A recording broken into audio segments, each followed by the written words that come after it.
चलिए, तो रिकॉर्डिंग भी शुरू हो गई है। हाँ, तो आज अपन बात कर रहे हैं चार्ज की कुछ प्रॉपर्टीज की, जो लास्ट वीडियो में अपन कर रहे थे, उसी को कंटिन्यू करते हैं। देखो, अपन ने बात करी थी अभी तक चार्ज कैसे ट्रांसफर किया जा सकता है, या तो इंडक्शन से हो रहा था, या कंडक्शन से हो रहा था, या फ्रिक्शन से हो रहा था। ये बातें हमने करी थी।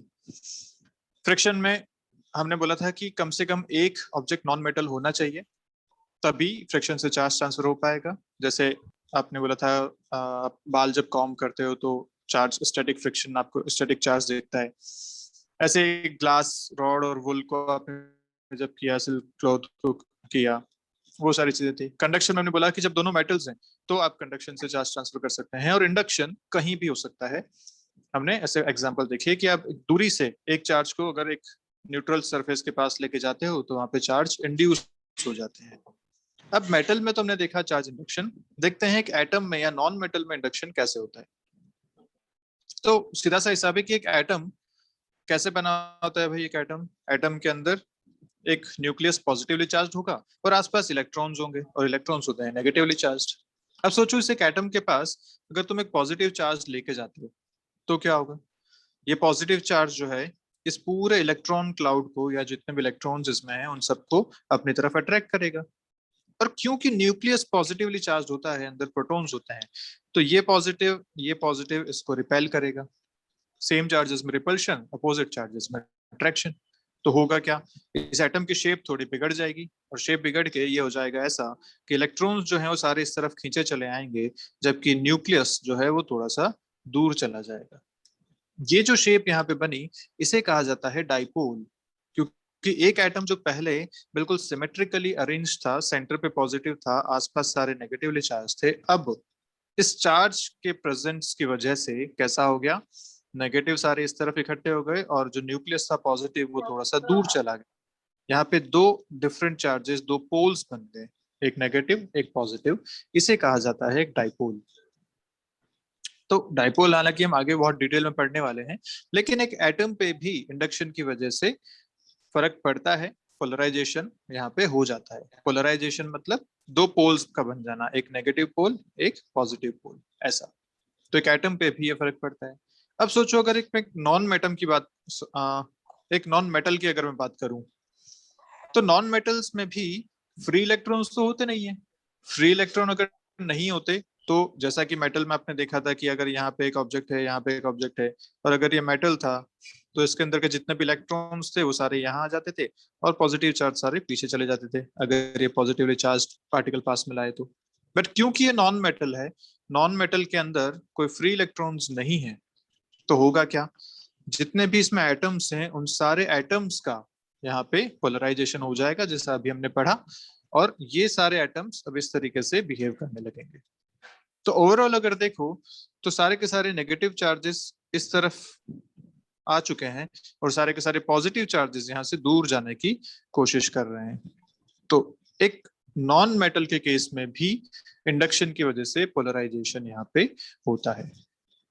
तो आई गेस आपको बात क्लियर है। इंडक्शन मेटल्स में जब होगा तो इस तरीके से सीधा सीधा चार्जेस फ्लो कर जाएंगे, लेकिन अगर नॉन मेटल के केस में बात करें तो चार्जेस बिल्कुल सेपरेट नहीं हुए। ऐसा नहीं कि सारे नेगेटिव यहाँ आ गए और सारे पॉजिटिव यहाँ आ गए, ऐसा नहीं हुआ।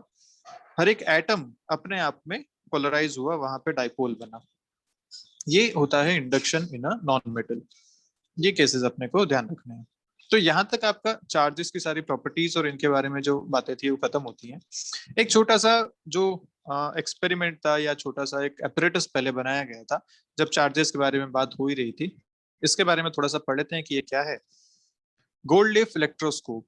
इलेक्ट्रोस्कोप क्या है, सीधा सा अगर बात करें तो चार्जेस प्रेजेंट हैं या नहीं ये पता करता है।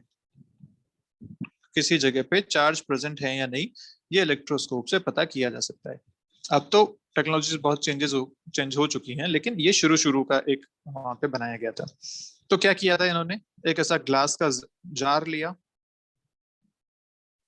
इस जार को एक वुडन बेस पे रख दिया। वुडन बेस क्यों, क्योंकि नॉन कंडक्टिव है, चार्जेस का कोई फ्लो नीचे ना हो पाए, वुडन बेस पे रख दिया।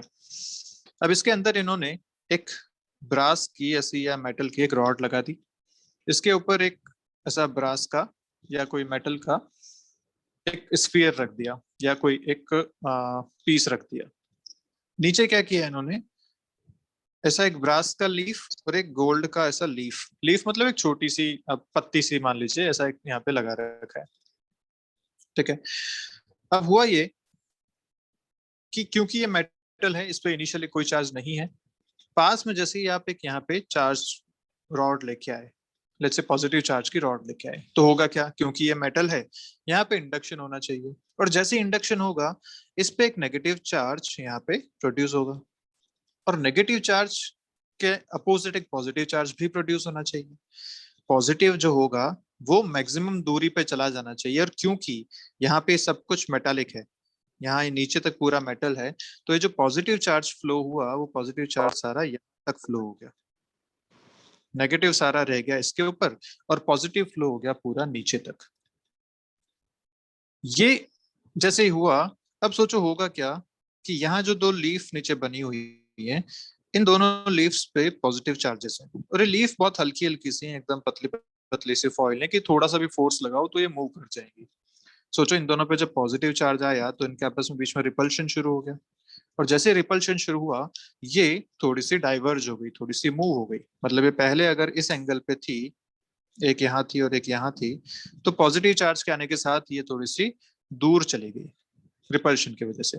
तो जैसे ही इनके बीच में मोशन हुआ हमें पता चला कि अच्छा भैया यहाँ तो चार्ज आ चुका है, तभी ये डाइवर्ज हुई होंगी, और फिर पूरी कैलकुलेशन से कि भाई कितना एंगल डाइवर्जेंस हुआ है उसके हिसाब से हम इसका चार्ज भी कैलकुलेट कर सकते थे। हालांकि उस कैलकुलेशन में हमें जाना नहीं है, हमारे लिए इतना इंपॉर्टेंट नहीं है, हमें बस इसकी थ्योरी पता होनी चाहिए कि ये इलेक्ट्रोस्कोप क्या था, कोई चार्ज कहीं प्रेजेंट है या नहीं, ये चीज बता सकता था। तो आई गेस ये बात क्लियर है, इसमें किसी को कोई दिक्कत है? Yes no? No sir. No sir. Sir ठीक है, बड़ी आसान सी बात है, इंडक्शन पे बेस्ड ही है, एक एक्सपेरिमेंट उन्होंने किया था, एक apparatus ऐसा इन्होंने बनाया था। चलिए अब अपन चलते हैं अपनी इस पूरे चैप्टर की खास बात पे। उससे पहले एक क्वेश्चन है जो आप लोगों के लिए है, और इसे आप अभी ट्राई करेंगे। क्वेश्चन जो हमने अभी तक चार्ज की प्रॉपर्टीज पढ़ी है उस पर बेस्ड है, बड़ा आसान सा क्वेश्चन है। प्रॉपर्टीज जो थी क्या क्या थी, एक तो चार्ज का क्वांटाइजेशन, चार्ज कंजर्वेशन, इंडक्शन की प्रॉपर्टी, और repulsion is the true test, ये सारी प्रॉपर्टीज पे बेस्ड एक क्वेश्चन है। तो जल्दी से इस क्वेश्चन को पढ़ेंगे और बताएंगे।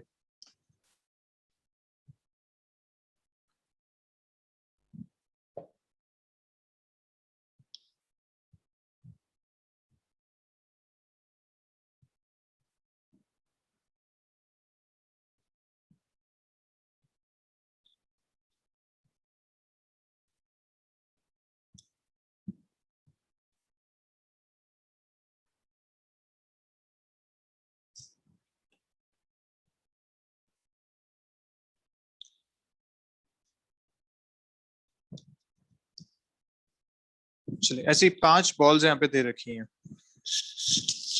और बोला है कि इनके बीच में, अलग अलग पेयर्स के बीच में, या तो अट्रैक्टिव फोर्सेस दिखा रखे हैं या रिपल्सिव फोर्सेस दिखा रखे हैं। तो इनमें से पूछा है कि क्या आप जो बॉल 1 है उसके बारे में कुछ कंक्लूजन दे सकते हैं, क्या वो पॉजिटिवली चार्ज होगा, क्या वो नेगेटिवली चार्ज होगा, क्या वो न्यूट्रल होगा, या क्या वो मेटल से बना हुआ होगा। इनमें से कोई एक ऑप्शन आपका सही होना चाहिए। तो देखते हैं क्या करना है। सबसे पहले बोला है कि पेयर 1 और 2 ये जो है इलेक्ट्रोस्टैटिक अट्रैक्शन दिखा रहे हैं।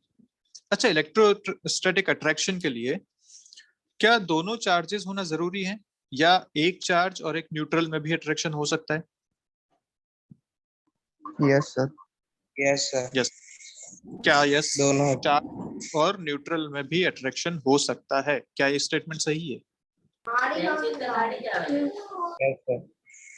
यस सही है, बिल्कुल सही है। हमने इंडक्शन में पढ़ा था, हमने वो एक्सपेरिमेंट भी किया था कि आपने अपनी स्केल ली थी, स्केल को बालों पे रब किया था, फिर पेपर के पीसेस के पास जब आप उसको लेके गए तो ये अगर पॉजिटिवली चार्ज था लेकिन पेपर न्यूट्रल थे, तब भी ये पेपर इसकी तरफ अट्रैक्ट हुए थे। क्यों? इंडक्शन की वजह से हुए थे। यस, सो अगर अट्रैक्शन की बात है, मतलब जो भी पेयर है जरूरी नहीं कि वो दोनों ही अपोजिटली चार्ज हो सकता है उनमें से एक चार्ज हो दूसरा न्यूट्रल हो। तो एक बात तो हमें ये समझ में आती है यहाँ पे देख के। दूसरी बात ये रखा है कि इन दोनों पेयर्स में रिपल्शन होता है। रिपल्शन के लिए हम जानते हैं कि ये तभी हो सकता है जब दोनों सिमिलरली चार्ज हों, या तो दोनों पॉजिटिव हो या दोनों नेगेटिव हो, तभी रिपल्शन पॉसिबल है। तो एक बात हमें समझ में आती है कि ये 2, 3, 4, 5 ये सारे चार्ज पार्टिकल्स हैं, तभी इनमें रिपल्शन हो पा रहा है। ठीक है, तो अगर 2 और 3 इन दोनों के बीच में रिपल्शन है, तो या तो ये दोनों पॉजिटिव हो सकते हैं या ये दोनों नेगेटिव हो सकते हैं, तभी रिपल्शन पॉसिबल है। ऐसे ही 4 और 5 या तो ये दोनों ही पॉजिटिव हो जाएं या दोनों ही नेगेटिव हो जाएं, तभी रिपल्शन पॉसिबल है। ठीक है, अब अपन आते हैं अट्रैक्शन पे। 1 और 2 में अट्रैक्शन हो रहा है। ओके, तो हमें ये बात तो समझ में आ गई कि 2 पे चार्ज तो है, तो मतलब 1 जो है, और क्योंकि अट्रैक्शन हो रहा है तो या तो वो न्यूट्रल होगा, ठीक है, या फिर वो नेगेटिवली चार्ज होगा या वो पॉजिटिवली चार्ज होगा। अगर मैं इसके हिसाब से बताऊं तो अट्रैक्शन होगा तो या तो न्यूट्रल पे अट्रैक्शन हो सकता है, या पॉजिटिव और नेगेटिव में अट्रैक्शन हो सकता है, या ये नेगेटिव तो ये पॉजिटिव हो, ऐसा अट्रैक्शन हो सकता है। तो इसमें बेसिकली अपने को एलिमिनेशन करना पड़ेगा कि कौन से केसेस पॉसिबल नहीं है। दूसरा अगर देखें 2 और 4, इनमें भी अट्रैक्शन है। अब सोच 2 और 4 में अगर अट्रैक्शन है तो ये दोनों अपोजिट होने चाहिए। तो अगर ये पॉजिटिव है मतलब ये नेगेटिव होना चाहिए, और अगर ये नेगेटिव है तो ये पॉजिटिव होना चाहिए, तभी इनमें अट्रैक्शन पॉसिबल है, क्योंकि दोनों चार्ज्ड हैं। हमें पता है कि दोनों चार्ज बॉडीज है, तो 4 न्यूट्रल नहीं हो सकता, या तो ये पॉजिटिव नेगेटिव होंगे या फिर ये नेगेटिव और ये पॉजिटिव हो जाएगा। ओके, और तीसरी बात बता रखी है कि 4 एंड 1 में भी अट्रैक्शन लग रहा है।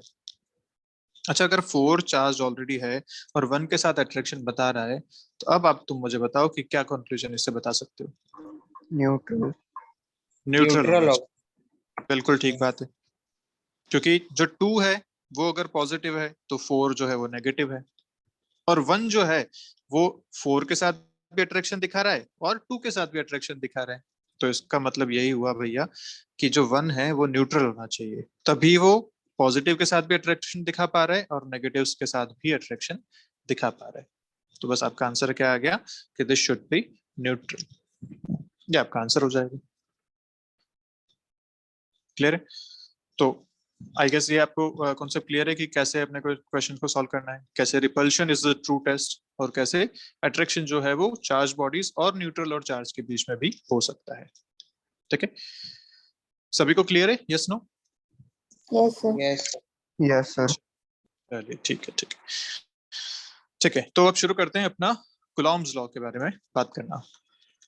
तो जिन बच्चों ने ग्रेविटेशनल पढ़ा था उन लोगों को तो बहुत अच्छे से समझ में आ जाएगा, कोई दिक्कत नहीं है, पर जिन्होंने नहीं पढ़ा था वो यहाँ से ग्रेविटेशन को लिंक कर सकते हैं, तो उनके लिए भी कोई दिक्कत वाली बात नहीं है, क्योंकि मैंने तब भी बोला था ये बिल्कुल सिमिलर वे में चलते हैं, ग्रेविटेशन और इलेक्ट्रोस्टैटिक्स।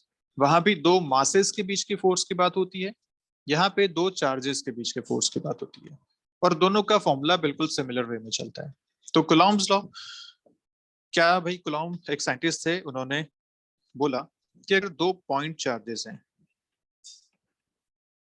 मैं जो कंडीशंस लिख रहा हूँ इंपॉर्टेंट है, दो पॉइंट चार्जेस अगर हैं और दोनों अगर रेस्ट पे हैं, इलेक्ट्रोस्टैटिक, स्टैटिक मतलब रेस्ट की बात हो रही है, तो दो पॉइंट चार्जेस हैं और अगर दोनों रेस्ट पे हैं तो उनके बीच में जो इलेक्ट्रोस्टैटिक फोर्स लगता है ड्यू टू देयर चार्जेस, वो फोर्स प्रोपोर्शनल होता है Q1 इंटू Q2 के मल्टीप्लीकेशन, और इनवर्सली प्रोपोर्शनल होता है उन दोनों के बीच की डिस्टेंस के स्क्वायर के।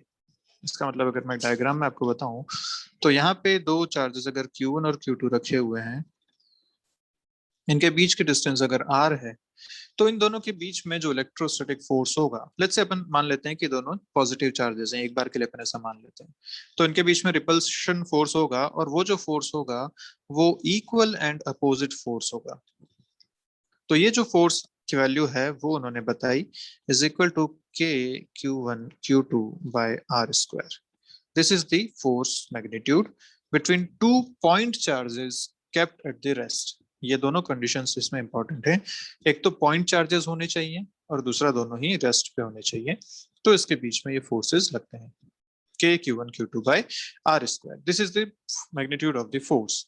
दोनों पे इक्वल एंड अपोजिट फोर्स लगेगा, दोनों ही एक दूसरे को रिपेल करेंगे। तो भाई ये बात भी ध्यान रखना, अगर मैं इस टोटल सिस्टम की बात करूं दोनों को मिला के, तो सिस्टम पे नेट फोर्स 0 है। ध्यान से देखो, इस पूरे सिस्टम पे एक इधर फोर्स लग रहा है, एक इधर फोर्स लग रहा है, नेट फोर्स 0 हो गया। पर एक चार्ज की अगर बात करो तो एक चार्ज पे फोर्स है which is F and F is given by this formula. तो ये इंपॉर्टेंट फॉर्मूला है K Q1 Q2 by R square, हमें ध्यान रखना है। फोर्सेस हमेशा इक्वल एंड अपोजिट फोर्सेस होंगे।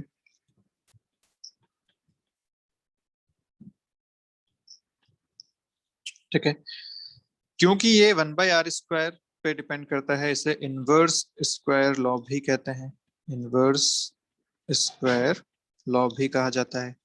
ठीक है, अब इसमें क्या क्या बातें हैं, ये बात पे ध्यान देते हैं। ये K क्या है? तो K जो है वो एक इलेक्ट्रोस्टैटिक कांस्टेंट है, इलेक्ट्रोस्टैटिक कांस्टेंट है, जिसकी वैल्यू जो होती है वो होती है 1/4πε। ये इसकी वैल्यू होती है 1/4πε। Epsilon is another constant.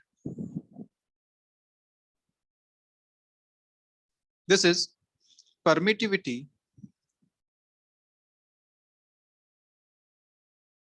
Of the medium.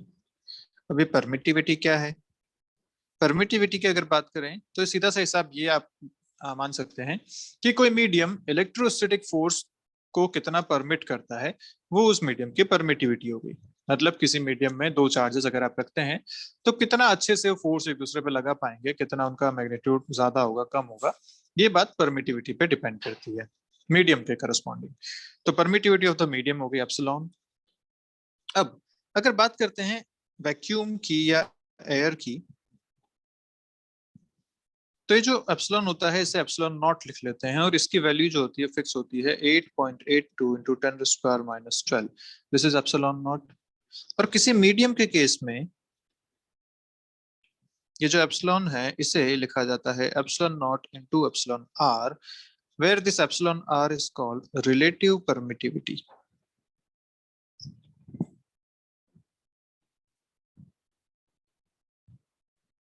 ये एक वर्ड इसके लिए और आता है कहीं कहीं, हालांकि इसमें थोड़ा सा डिफरेंस होता है लेकिन आप इसे कुछ कुछ सिमिलर भी मान सकते हैं, डाइइलेक्ट्रिक कांस्टेंट। एप्सिलॉन आर के लिए दो वर्ड्स आते हैं, रिलेटिव परमिटिविटी या कहीं कहीं डाइइलेक्ट्रिक कांस्टेंट भी इसके लिए लिखा जाता है। तो पूरी बात मैं फिर से आपको बताता हूं कि हमने जो फॉर्मूला लिखा वह K Q1 Q2 by R square, यहाँ पे जो K है ये K कहलाता है इलेक्ट्रोस्टैटिक कांस्टेंट, जिसकी वैल्यू होती है 1/4πε। अब ये जो एप्सिलॉन है ये मीडियम की प्रॉपर्टी है। अगर मीडियम आपका वैक्यूम या एयर है तो एप्सिलॉन की जगह एप्सिलॉन नॉट लिखा जा सकता है, जिसकी वैल्यू होती है 8.82 into 10⁻⁻12। अगर वो कोई और मीडियम है वैक्यूम या एयर के अलावा तो इस एप्सिलॉन की जगह हम epsilon naught into epsilon R लिखते हैं। हम इसको रिलेट करते हैं इस एप्सिलॉन नॉट से, मतलब वैक्यूम या एयर से उस मीडियम में कितना चेंजेस हो रहे हैं उसको हम रिलेट करते हैं और वो रिलेशन देता है रिलेटिव परमिटिविटी, जिसे डाइलेक्ट्रिक कांस्टेंट भी कहते हैं।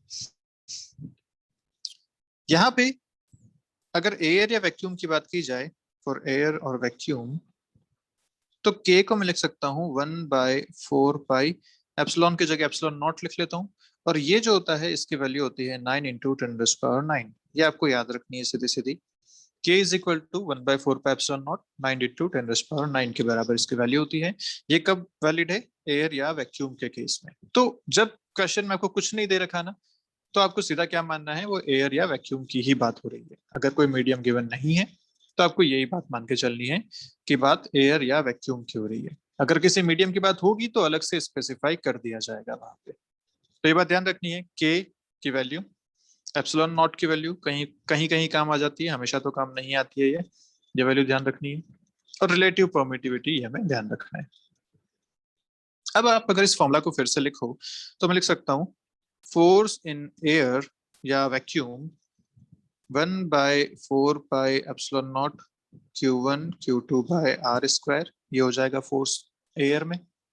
जबकि अगर यही फोर्स मैं किसी मीडियम में लिखना चाहता हूं तो मैं लिखूंगा 1/4π epsilon naught epsilon R Q1 Q2 by R square, क्योंकि मैंने एप्सिलॉन की जगह क्या लिख दिया, एप्सिलॉन नॉट एप्सिलॉन R।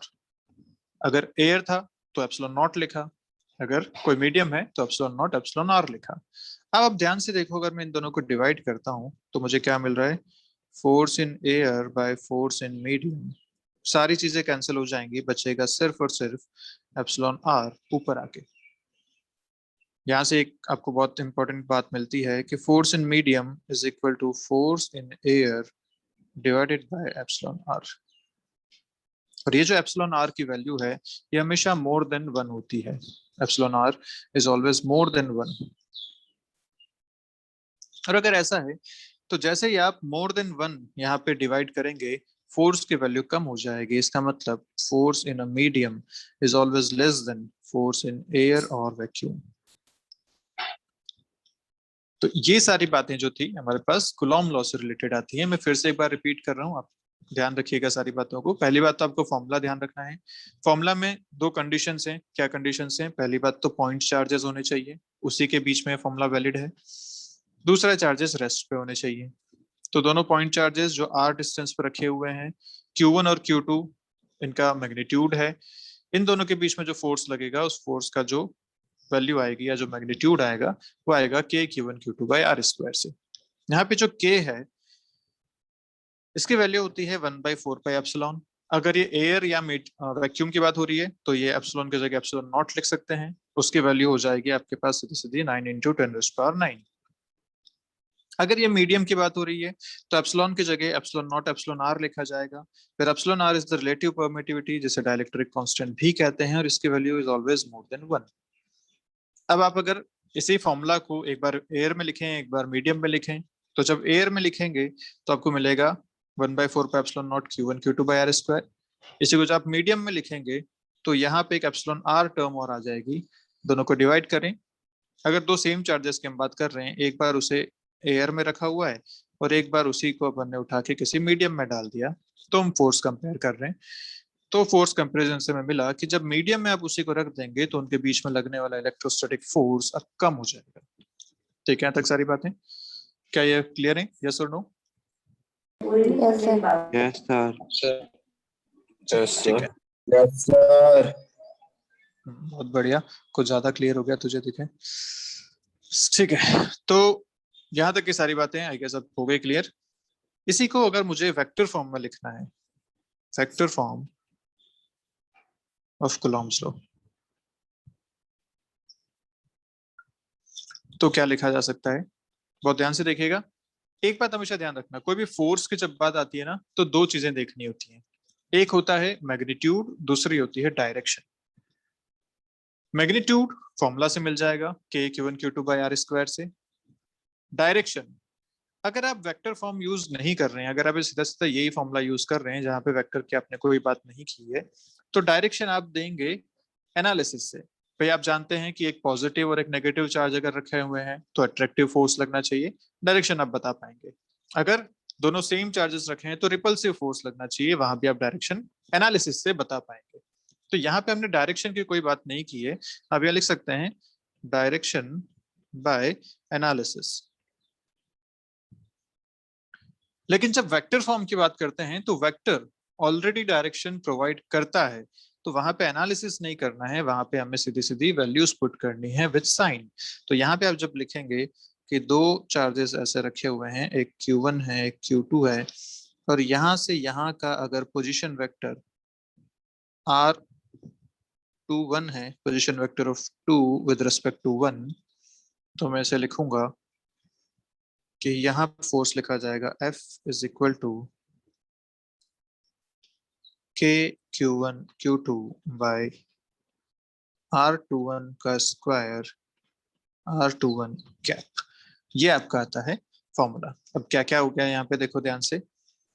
ये R21 इज नथिंग बट, अगर डिस्टेंस की बात करो तो यही R स्क्वायर लिखा हुआ है नीचे, और ये जो R21 है ये डायरेक्शन दिखाता है। तो हमें क्या मान के चलना है हमेशा वेक्टर फॉर्म में जब लिखते हैं, तो ये Q1 Q2 पॉजिटिव मान के चलेंगे। हम बात करेंगे कि जो फोर्स लगेगा स्पेस डायरेक्शन में लगेगा, और इसी डायरेक्शन में अगर फोर्स लग रहा है तो this direction is nothing but ये जो R वेक्टर है इसी की डायरेक्शन। तो ये R कैप जो दिखाता है वो डायरेक्शन दिखाता है।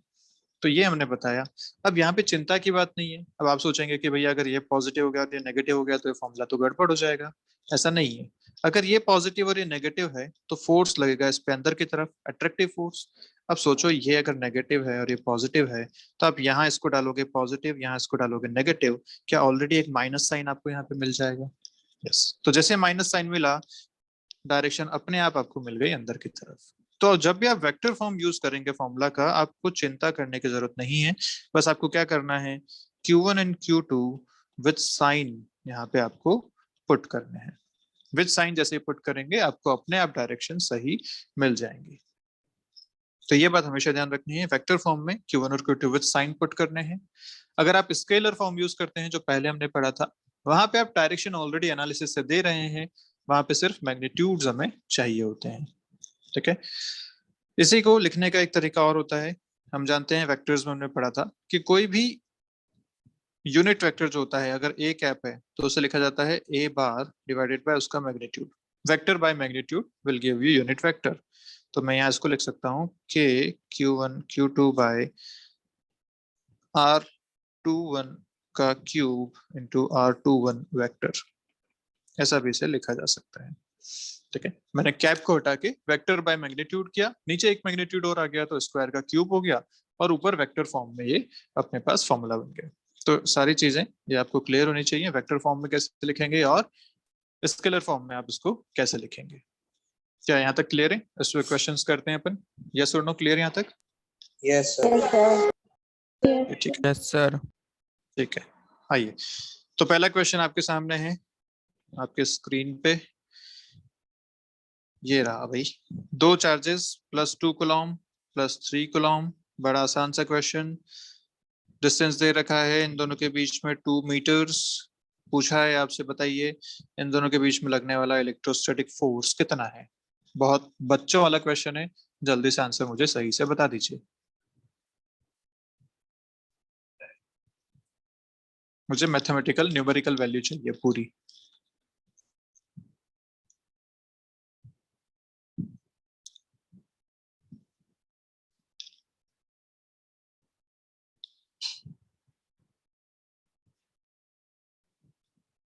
मुझे सिर्फ मैग्नीट्यूड चाहिए फोर्स का, डायरेक्शन से अभी कोई मतलब नहीं है। 1.3 into 10⁹ सर। 1.3 into 10⁹ चलिए चेक करते हैं, देखते हैं अभी। और बाकी 13.5 into 10⁹ 13.5 पॉसिबल है।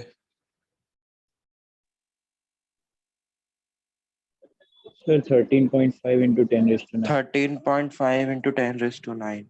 ठीक है, चलिए Yes, sir, 13.5 into 10⁹9. वही है ठीक सर। है, बिल्कुल। तो ये 13.5 वाला आंसर सही लगता है। देख लेते हैं एक बार। फोर्स की वैल्यू अपन जानते ही हैं, K Q1 Q2 bye are square. के की वैल्यू 9 into 10⁹9, क्योंकि यहाँ पे किसी मीडियम की बात नहीं की है, हम सीधा सीधा ये वैल्यू ले सकते हैं।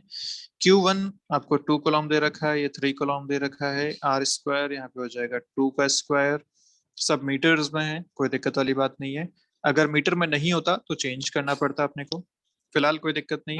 यहाँ से आएगा 9, एक 2 से एक 2 कैंसिल, ऊपर 3 नीचे 2 into 10⁹9, ये आपके पास बनेगा 13.5। 27 का half, 13.5 into 10⁹9 Newton's. This will be your answer. ठीक है, चलिए नेक्स्ट क्वेश्चन एक और देखते हैं। अच्छा, इसी में अगर डायरेक्शन की बात करूं तो कैसा फोर्सेस लगेंगे यहाँ पे, रिपल्सिव या अट्रैक्टिव? repulsive रिपल्सिव लगेगा। दोनों पॉजिटिव है, रिपल्सिव फोर्सेस लगेंगे। तो फोर्स की जो डायरेक्शन बनेगी वो बनेगी ऐसा, इस पे इस तरफ और इस पे इस तरफ। ठीक है, अगर ये अट्रैक्टिव फोर्सेस होते तो दोनों पे अंदर की तरफ लगते। चलिए एक और क्वेश्चन करते हैं जल्दी से। इस बार आपको दिया है कोऑर्डिनेट सिस्टम एक्स और वाई एक्सिस पे दो चार्जेस प्रोवाइड कर रखे हैं, ये एक्स एक्सिस ये वाई एक्सिस। एक चार्ज दे रखा है ओरिजिन पे, दूसरा चार्ज यहाँ पे आपको दे रखा है, लेट्स से दिस इज 3,4, ये इसका कोऑर्डिनेट है। ठीक है, सारे मीटर्स में आपको दे रखा है। और यहाँ जो चार्ज रखा है -2 कूलम। ओरिजिन पे जो चार्ज रखा हुआ है वो रखा हुआ है लेट्स से 5 कूलम। ठीक है, और यहाँ पे आपसे पूछा गया, बताइए फोर्स वेक्टर क्या होगा, फोर्स वेक्टर कितना होगा, ठीक है बताइए जल्दी से कैसे करें इसे फोर्स वेक्टर। तो एक बात तो समझ में आ गई होगी कि फोर्स सर वेक्टर की, डिस्टेंस 5 होगा। आप बताओ, ये 0,0 पे रखा हुआ है। फोर्स वेक्टर की बात है तो के Q1 Q2 बाय अपने को चाहिए आर, या तो क्यूब और आर वेक्टर ऐसा चाहिए अपने को। और मुझे फोर्स निकालना है इस पे, -2 कूलॉम पे फोर्स चाहिए मुझे, ऑन -2 कूलॉम। इस पे कितना फोर्स होगा ये मुझे चाहिए, वेक्टर डायरेक्शन।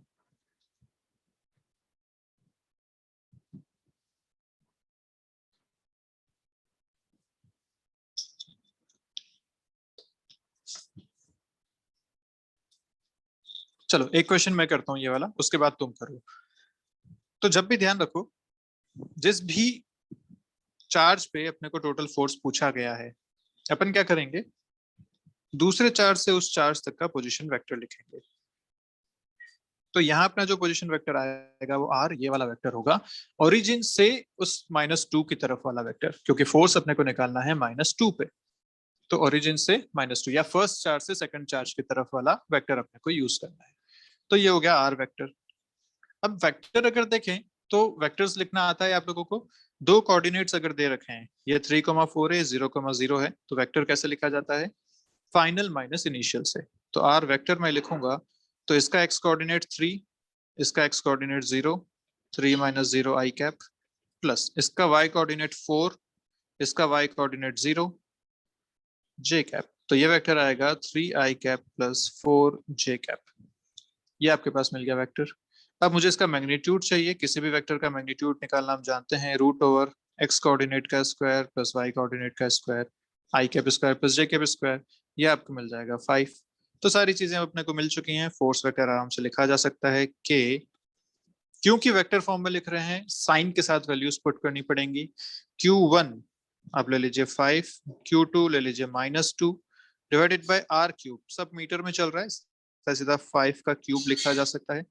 और यहाँ आएगा R vector is 3 I cap plus 4 J cap. देखो ध्यान से इसको सॉल्व करें तो ये आएगा 9 × 10⁹ 9, एक 5 से 5 कैंसिल, माइनस साइन बाहर ले लेता हूँ, इंटू 2 डिवाइडेड बाई 25, इधर आएगा 3 I cap plus 4 J cap. जो भी इसको सॉल्व करके वैल्यू आती है, पर हमें एक बात यहाँ से समझ में आ रही है कि बाहर एक माइनस साइन लगा हुआ है। और माइनस साइन मतलब ये हो गया कि जिधर आर वेक्टर था उसके अपोजिट डायरेक्शन में, माइनस मतलब डायरेक्शन अपोजिट, इस डायरेक्शन में इस पे फोर्स लगना चाहिए। और वो तो हम एनालिसिस से भी बता पा रहे थे, क्योंकि ये पॉजिटिव चार्ज है, ये नेगेटिव चार्ज है, इस पे फोर्स अट्रैक्टिव लगेगा इस डायरेक्शन में। और ये हमें यहाँ से ऑलरेडी मिल चुका है माइनस साइन के साथ। तो ये बातें आप आराम से सॉल्व कर सकते हैं। लेट्स से इसकी सॉल्व करने पे जो वैल्यू आती है वो आती है एक्स मान ली मैंने, ठीक है, या एक्स नहीं तो आप मान लो पी आ गई है सॉल्व करके। तो मेरा फाइनल आंसर क्या आ जाएगा, -3p आई कैप -4p जे कैप। p जो भी है इसको सॉल्व करने पे अपने को मिल रहा है, ठीक है, वो यहाँ से आप अपना आंसर बता पाएंगे। क्लियर है यहाँ तक सारी बातें अच्छे से, कैसे सॉल्व करना है वेक्टर फॉर्म में, yes no? Yes. Yes. Yes, sir. एक क्वेश्चन अब तुम करके बताओ जल्दी से। क्वेश्चन बिल्कुल सिमिलर वे में ही दे रहा हूं मैं, आसान सा क्वेश्चन है। एक्स एक्सिस वाई एक्सिस, एक चार्ज इस बार रखा हुआ है यहाँ पे और एक चार्ज इस बार रखा हुआ है यहाँ पे। This is -2 Coulomb, this is +3 Coulomb. आपको फोर्स पूछा गया है +3 पे, और इसके जो कोऑर्डिनेट्स आपको दे रखे हैं वो दे रखे हैं लेट्स से 1,2, और इसका जो कोऑर्डिनेट आपको दे रखा है लेट्स से दे रखा है 3,4। या एक मिनट इसको अपन ले लेते हैं, जैसे आप ले लीजिए 4,6, ये ले लीजिए, ठीक है। 4,6 हो गया, ये +3 हो गया, -2 हो गया। इसमें आपको बताना है फोर्स ऑन +3 कॉलम, वेक्टर आपको बताना है, फोर्स वेक्टर बताना है आपको +3 कॉलम पे।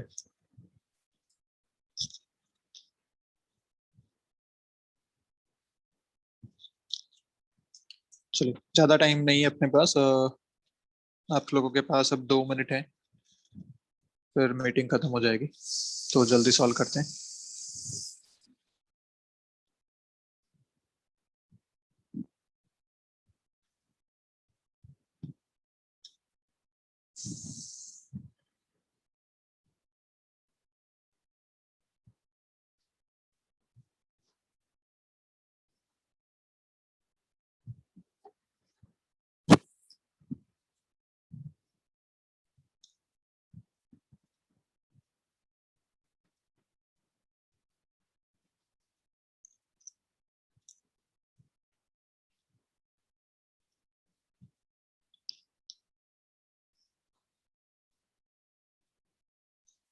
आर वेक्टर लिख लिया आप लोगों ने? आर वेक्टर कैसे लिखेंगे? -2 से +3 की तरफ, ये होगा अपना आर वेक्टर। क्योंकि अपने को फोर्स निकालना है +3, तो एंड पॉइंट +3 की तरफ होना चाहिए। आर वेक्टर कैसे लिखें? तो एक्स कोऑर्डिनेट का डिफरेंस इधर है 4, इधर है 1, तो लिखेंगे 4 - 1 आई कैप। वाई कोऑर्डिनेट का डिफरेंस 6 और 2, तो 6 - 2 जे कैप। फिर से ये आता है 3 आई कैप + 4 जे कैप। तो आर का मैग्नीट्यूड भी अपने को समझ में आ गया, आ जाएगा 5। अभी हमने कैलकुलेट किया था। ओके, अब अपने को बस फोर्स लिखना है। फोर्स लिख लेते हैं सीधा सीधा। क्या लिखोगे? Force on -3 coulomb is K 9 × 10⁹ Q1 - 2 Q2 +3 divided by R cube, तो 5 का क्यूब, और R vector 3 I cap + 4 J cap. ये आपका आंसर आ जाएगा यहाँ से। कितने लोगों ने ये कर लिया था इसी तरीके से? सर मैं कर मेरा हो लिया गया था। था। Sir, me. I was done. Okay. अच्छा, किसी को इसमें दिक्कत हुई कि भाई नहीं समझ में आया क्या करना है? कोई ऐसा था जो नहीं समझ में आया? No No, sir. sir. सभी को आ गया था ना कैसे करना है? ठीक है, यस। ठीक है। तो चलिए आज का यहीं खत्म करते हैं लेक्चर। कल इस पे बेस्ड कुछ और क्वेश्चन करेंगे, जिसमें अपन मीडियम को भी इंट्रोड्यूस करेंगे कि अगर मीडियम आ गया तो कैसे क्वेश्चन सॉल्व करना है। और फिर चलेंगे अपन सुपर पोजिशन की तरफ कि एक ही जगह पे अगर 2 से ज्यादा चार्जेस रखे हुए हैं तो फोर्सेस कैसे निकालें। ठीक है, मान ले 3-4 चार्जेस एक साथ रख दिए तो कैसे फोर्स निकाला जाएगा। तो चलिए मिलते हैं नेक्स्ट क्लास में, तब तक के लिए bye bye. Yes, sir. Bye sir. Bye bye.